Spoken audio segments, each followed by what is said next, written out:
Ako si Brian, isang tipikal na binata na nagsimulang tumayo sa sarili kong mga paa. Pagkatapos kong graduate, nagdesisyon akong bumukod sa aking pamilya upang simulan ang aking mga pangarap.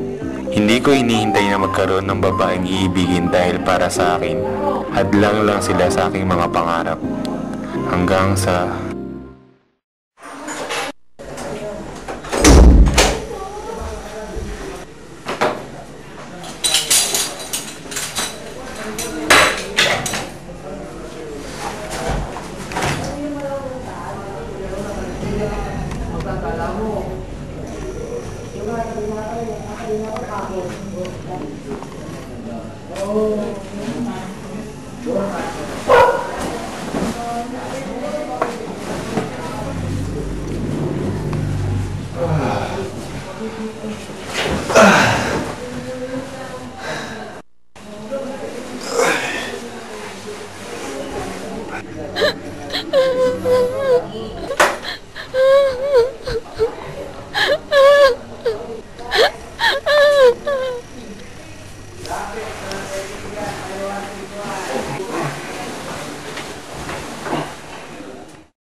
Is, okay ka lang ba?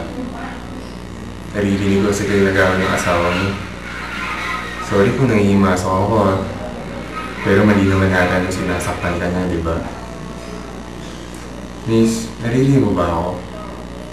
Naririnig kasi kitang umiiyak eh. Huwag kang malala. Hindi ako masamang tao.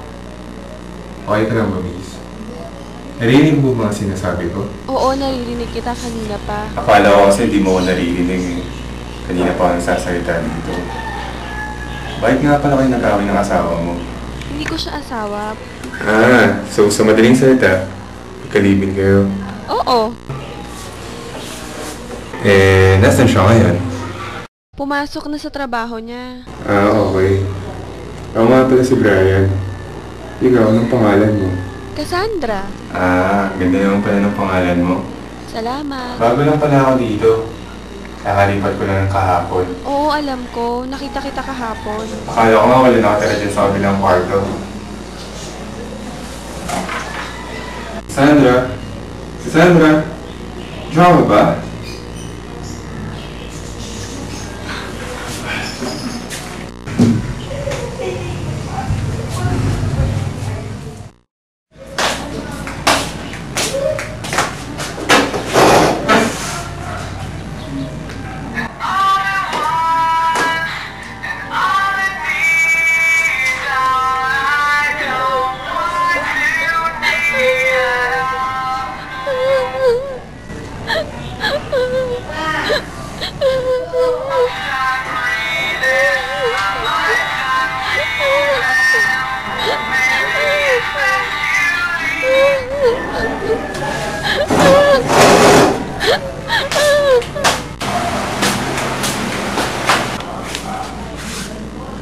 Oh, umiyak ka na naman.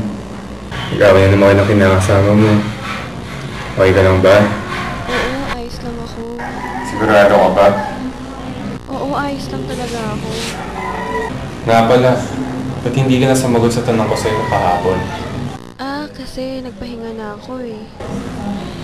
Sa bagay, tama na rin nagpahinga ka kahapon. Sandra, pwedeng magtanong. Ano yun? Mahal mo ba yung kinakasama mo?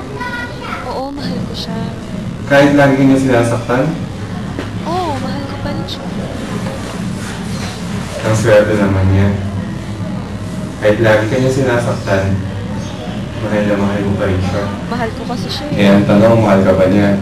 Mahal din naman niya ako, kaso ganun lang talaga siya. Ganon, grabe naman siya. Gusto mo pa sa labas? Naku, wag na. Baka malaman pa niyan. Eh, di ba pumasok siya ngayon? Hindi naman niya siguro malalaman yun. Tsaka magpapahangin din naman tayo sa labas eh. Cassandra? Cassandra?